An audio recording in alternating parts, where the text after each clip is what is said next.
Hi అండి. నేను మీ రాఘవరావుని. Rachamallu Sivaprasad Reddy Sivaprasad prof. Sriranga నిధులు చెప్తున్నాడండి.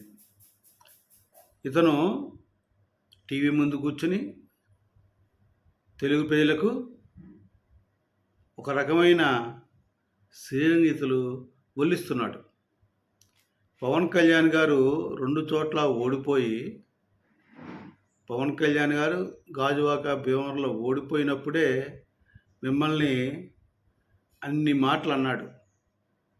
2019 నుంచి 2024 దాకా ఎన్నో రకాలుగా మిమ్మల్ని మాట్లాడాడు అన్నాడు. నువ్వు చెప్పావు చూసావా, సగ మాటలు కట్ చేసి పూర్తిగా ఆ సెంటెన్స్ పూర్తిగా వినిపిస్తే పవన్ కళ్యాణ్ ఏ సందర్భంగా మాట్లాడారు అది మాట చెప్పరు. కొడక గిడక కొడతాను చెప్పు చూపి ఇలా మాట చూపిస్తా ఆ కొంచెం బిట్లు చూపించేసి ఏదో రకంగా మైలేజ్ పొందు చూస్తున్నారు. శివప్రసాద్ అయిపోయినాయి, ఇంకా మీకు బుద్ధి రాలేదు. ఇలా చేసే 2024 దాకా పవన్ కళ్యాణ్ వేటాడారు. దాని ఫలితం మీరు అనుభవించారు. అయినా మీకు సిగ్గు రాదు. మీరెంత దుర్మార్గుల దృష్టిలో ప్రజలకు తెలిసిపోయింది. ఇంకా మీరెంత పులుపుకున్నా పూసుకున్నా రుద్దుకున్నా మీకు గజ్జి వస్తుంది తప్పితే తెలుగు ప్రజలు మీ పక్కన రారు. ఏమిరా నువ్వు చెప్తావు, అంత ధైర్యవంతుడా మీ జగను? పోయి కేంద్రం అడగాల? మాకు తెలుసులే. మీ యొక్క జగన్మోహన్ రెడ్డి చనిపోయిన ప్రణబ్ ముఖర్జీ కాళ్ళ దగ్గర కూర్చుని ఆయన దగ్గర బతిమాలుకుని, అలాగే నేషనల్ కాన్ఫరెన్స్ నాయకుడు ఫరూక్ అబ్దుల్లా దగ్గరికి వెళ్ళి నేను ఇంత డబ్బులు ఇస్తాను సోనియా గాంధీ గారికి చెప్పి నాకు కాస్త బెయిల్ ఇప్పించనని బామాలి బతిమాలిన జగన్ గురించి ధైర్యవంతులు చెప్తావు నువ్వు. ఎరా శివమల్లు, ఏమైంది ఇప్పుడు? శివప్రసాద్ చెప్పు. ఇప్పుడు ఫరూక్ అబ్దుల్ పబ్లిక్ ఆంధ్ర వచ్చి చెప్పాడు మీటింగ్లో, జగన్ రెడ్డి నా దగ్గరికి వచ్చాడు, డబ్బులు పట్టుకొచ్చి ఇస్తానంటే సోనియా గాంధీకి ఇమ్మన్నాడని. ఇంకా మీకు ఏంటంటే అన్నీ మీరు మాత్రం చూపిస్తూ ప్రజలకు తెలియదు. అవన్నీ గుర్తుండవా? అన్నీ గుర్తే ప్రజలకి. కాకపోతే మీ జగన్ రెడ్డి చేసిన గొప్పతనం ఏంటంటే, మా నాన్న రాజశేఖర రెడ్డి గారు ఆయన పుత్రుడు నేను, ఒక్క ఛాన్స్ అంటే పాపం ఆ రాజశేఖర రెడ్డి గారి మీద ఉన్న అభిమానంతో, చంద్రబాబు నాయుడు మీద ఉన్న అసహ్యంతో మీకు ఓట్లేసి మీకు 151 సీట్లు ఇచ్చి మీకు అందలం ఎక్కిస్తే మీరేం చేశారు? ప్రజల్ని పిచ్చోళ్ళు చేశారు, ప్రజలతో ఆడుకున్నారు. ఏమిరా మీకు అంత ధైర్యం ఉన్నది కదా, 151 సీట్లు గెలిచినారు కదా, మరి పంచాయతీ ఎన్నికలకి ఎందుకు యునామస్ అని చెప్పి ఎందుకు భయపడ్డాడు జగన్మోహన్ రెడ్డి? యునామస్ కాకపోతే మీరు నాయకులు కాదా? జగన్మోహన్ రెడ్డి ఏమంటారు, ముఖ్యమంత్రి కాడా? యునామస్ కావాలని చెప్పి భయభ్రాంతులు చేసి ఎవరిని నామినేషన్ చేయకుండా చేశారే, ఇది గుర్తులేదా? ఇది మీ జగన్మోహన్ రెడ్డి ధైర్యం గురించి చెప్తావు నువ్వు శివప్రసాద్? జగన్మోహన్ ధైర్యవంతుడు ఈ ఏడుపు ఎందుకు ఏడుస్తాడు? ప్రజల్ని నామినేషన్ చేయకుండా అడ్డుకోవడం ఎందుకు? నామినేషన్ చేసిన వాళ్ళ ఇళ్ళకెళ్ళి దాడి చేసి, ఏది పోలీసులతోటి ఇప్పుడు మాట్లాడుతున్నాడు కదా, ఆంధ్ర పోలీసు మీద నమ్మకం లేదు మీ ఒకప్పుడు 2019 మాట్లాడాడు కదా, ఇప్పుడు అదే మాట్లాడుతున్నాడు కదా. అదే పోలీసులు ఎంటబెట్టుకుని ఒక రాక్షసులాగా మీ యొక్క రాక్షస ముఖానికి ఎంటేసుకుని ప్రజల ఇళ్లలోకి దూరి నామినేషన్ విత్డ్రా చేయించుకునే దాకా మీరు గొడవ చేయలేదా? ఇవన్నీ వాస్తవాలు కాదా? కానీ తెలుగుదేశం పార్టీ అప్పుడే ఈ గొడవ ఎందుకని చెప్పి వాళ్ళు భయపడుతున్నారని చెప్పి అందరూ తెలుగుదేశం వాళ్ళు పోటీ చేయకుండా పక్కకు తప్పుకున్నారు. కానీ పవన్ కళ్యాణ్ గారు తను చేసిన నిర్దేశం ప్రకారం జన సైనికులు వీరమహిళలు షంషేర్గా, అదిరా ధైర్యం అంటే, నీలాంటి రాక్షసులకి ఎదురొడ్డి మీసం తిప్పి తోడకొట్టి పోటీ చేశారు. చాలా చోట్ల ఇనామస్ గెలిచారు.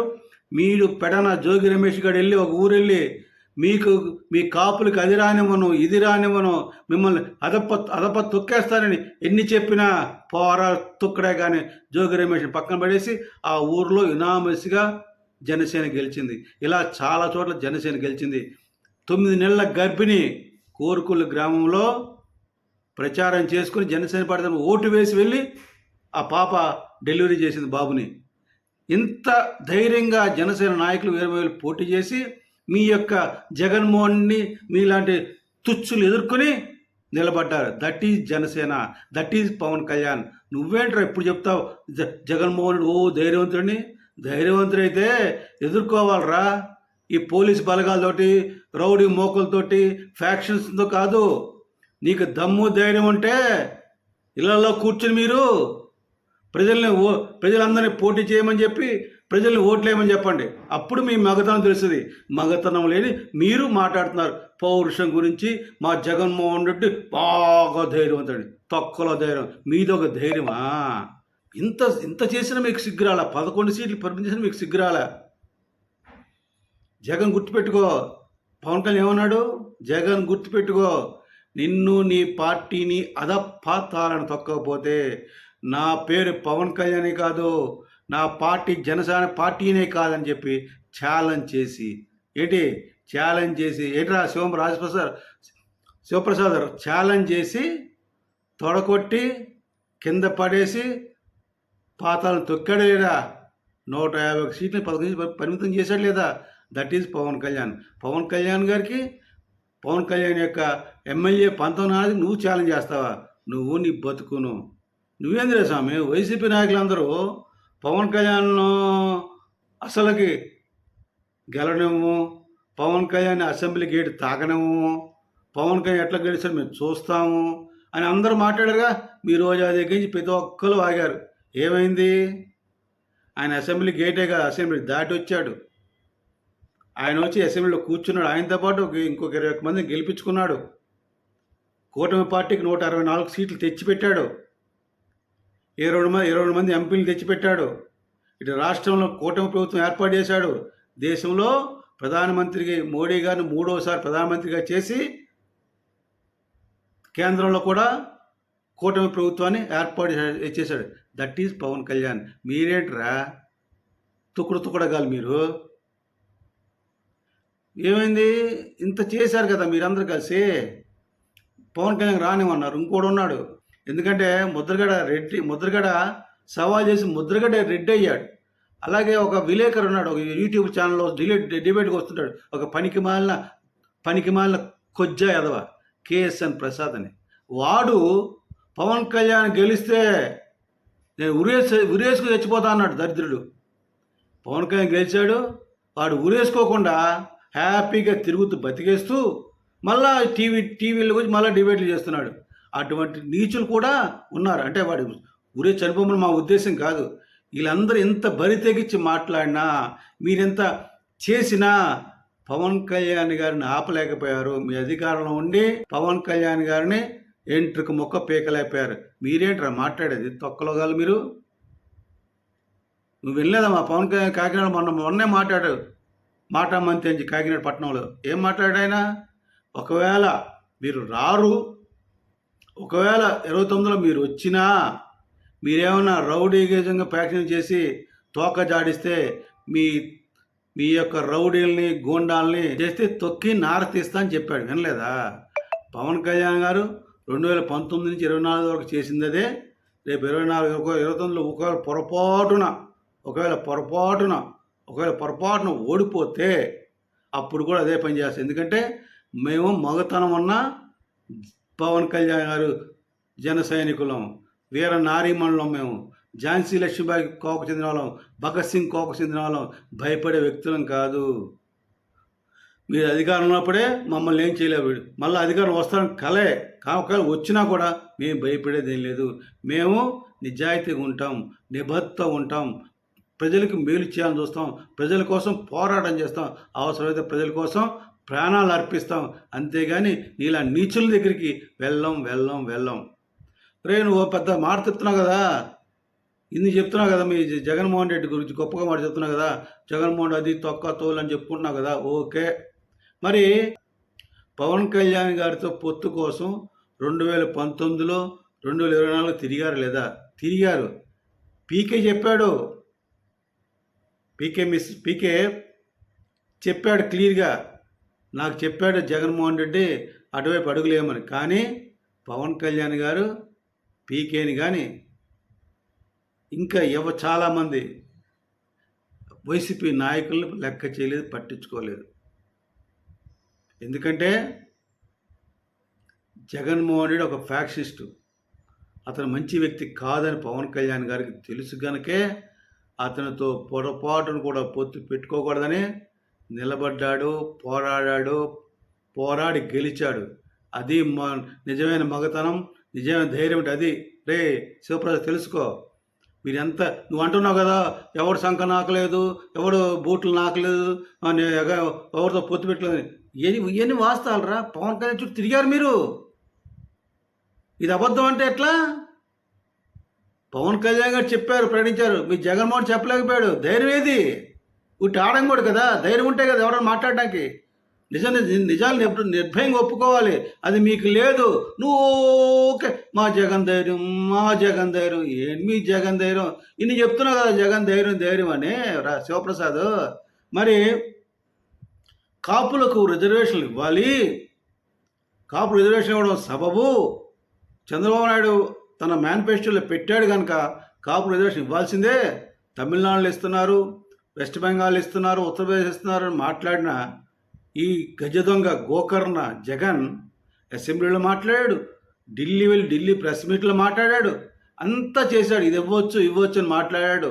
చంద్రబాబు నాయుడు ఇవ్వట్లేదు అని చెప్పి ముద్రగడ పద్మనాభం రెచ్చగొట్టి, కాపులను రెచ్చగొట్టి, ముద్రగడ పద్మనాభం కాపుద్యమం చేపించి, ముద్రగడ పద్మనాభం వచ్చి దాసనారాయణరావు, చిరంజీవి లాంటి గొప్ప గొప్ప వ్యక్తులు కలిసి అందరు సహకారం తీసుకుని ఉద్యమం చేస్తూ నడిపిస్తున్న సమయంలో చంద్రబాబు నాయుడికి కష్టాలు వచ్చినాయి. అతను ఎన్నో చోట్ల అడ్డుకోవాలని చూశాడు, ముద్రగడ పద్మనాభం దాడి చేశాడు. చివరికి మన తునిలో రత్నాచల్ ఎక్స్ప్రెస్ని కూడా కాల్చేశారు. కాల్చిందేమో మీ కడప వాళ్ళు. జరిగింది నింద ఎవరి మీద వచ్చింది? ముద్రగడ మీద, కాపు యువకుల మీద. కేసులు పెట్టింది ఎవరి మీద? వాళ్ళ మీదుగా. మీ మీద పెట్టలేదు కేసులు. ఎన్ని జరిగినాయి కదా, ఎన్ని.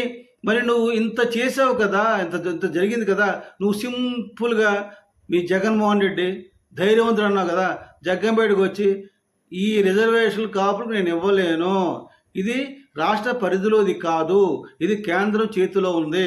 మరి ఏం గడ్డి తిన్నాడు మీ జగన్ రెడ్డి? చంద్రబాబు నాయుడు ఎట్లా ఇవ్వగలనుకున్నాడు? ఎందుకు అసెంబ్లీలో మాట్లాడాడు పదే? ఎందుకు ముద్రగడ పద్మనాభం ఎగదోశాడు? ఎందుకు కాపులను ఎగదోశాడు? ముద్రగడ పద్మనాభంతో తనులు తిన్నాడు, దెబ్బలు తిన్నాడు. అలాగే కాపు యువకుల మీద కేసులు పెట్టుకుని ఎందుకు అంటే ముద్రగడ పద్మనాభం ఎరుపప్పు అయిపోవాలి, కాపులు ఎరుపప్పులు అయిపోవాలి, నీకు ఓట్లు పడాలి. సిగ్గు శరాలు లేవు ఆ ముద్రగడ పద్మనాభంకి, మీ వెనకతలో వైసీపీ కాపురాలకి. నువ్వు ఏ రోజైతే జగ్గంపేటలో కాపు రిజర్వేషన్ ఇవ్వలేదన్నావో, వాళ్ళతో ఉద్యమాలు చేయించావో కాపుల చేత, కాపులతో రెచ్చిపోయి ఉద్యమాలు చేసి తుని రైలు సంఘటన జరిగిందో, దీని అంతటి కారణం నువ్వు కాదా? జగన్ రెడ్డి కాదా? జగన్ రెడ్డి ధైర్యవంతుడు అయితే రిజర్వేషన్ ఇవ్వలేను ఎందుకన్నాడు? మరి చంద్రబాబు నాయుడు ఎట్లా ఇవ్వగలుగుతాడు? ఆ మాత్రం జ్ఞానం లేదా? ఈ కాపులు తెలుసుకోకుండా ఈ జగన్మోహన్ రెడ్డి పక్కన చేరిన దరిద్రులంతా, తోట తిరుమూర్తులు కావచ్చు, బొత్స సత్యనారాయణ కావచ్చు, అంబటి రాంబాబు కావచ్చు, పేరు నాని కావచ్చు, గుడాడ అమర్నాథ్ కావచ్చు, దాడిశెట్టి రాజా కావచ్చు, కారుమూడి నాగేశ్వర కావచ్చు, కుక్కలు చాలా కుక్కలు ఉన్నాయి. ఈ కుక్కలన్నీ కలిసి వంగ గీత కావచ్చు, వీళ్ళందరూ కలిసి భౌ అంటూ వాడి చుట్టూ తిరిగి కాపులను అన్యాయం చేశాయి. నువ్వు ఇప్పుడు మాట్లాడతారు కాపుల గురించి దరిద్రులు. మీరు ధైర్యవంతులు, మీ జగన్ రెడ్డి ధైర్యవంతుడు. సిగ్గు శరం ఉండాలా? ఏంద్రా నువ్వు మీ జగన్ పీకేది? అధికారంలో ఏం పీకలేదు పవన్ కళ్యాణ్ గారిని, జనసేన నాయకులని, కార్యకర్తలు. ఇప్పుడేది పీకేస్తారట.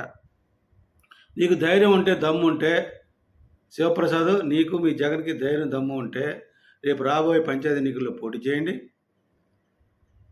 మన మున్సిపల్ కార్పొరేషన్లో పోటీ చేయండి, మున్సిపల్ ఎన్నికల్లో పోటీ చేయండి, మీ సత్తా చాటండి. అప్పుడు తెలుస్తుంది ఎవరు ఇటువైపు ఉన్నారు.